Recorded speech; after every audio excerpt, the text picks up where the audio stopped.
జీవముగల దేవుని మాటలు మత్తయి సువార్త 18వ అధ్యాయం 1వ వచనం నుంచి 14వ వచనం వరకు.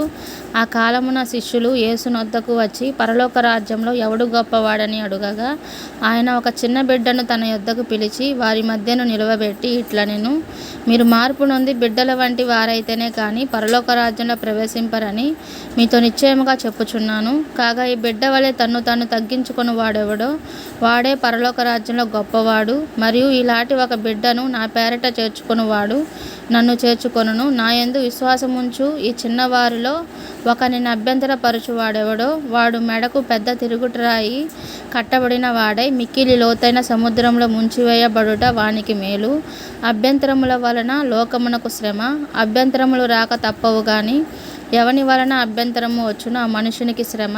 కాగా నీ చెయ్యి అయినను నీ పాదమైనను నిన్ను అభ్యంతరపరిచిన యెడల దానిని నరికి నీ యొద్ద నుండి పారవేయము. 2 చేతులను 2 పాదములను కలిగి నిత్యాగ్నిలో పడవేయబడుట కంటే కుంటివాడవగాను అంగహీనుడవగాను జీవములో ప్రవేశించుట మీకు మేలు.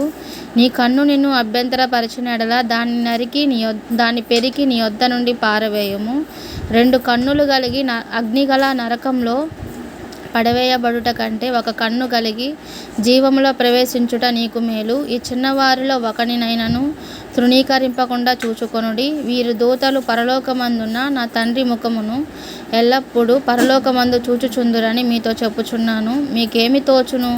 ఒక మనుషునికి 100 గొర్రెలుండగా వాటిలో ఒకటి తప్పిపోయిన యెడల 99 కొండల మీద విడిచి వెళ్ళి తప్పిపోయిన దానిని వెదకడా?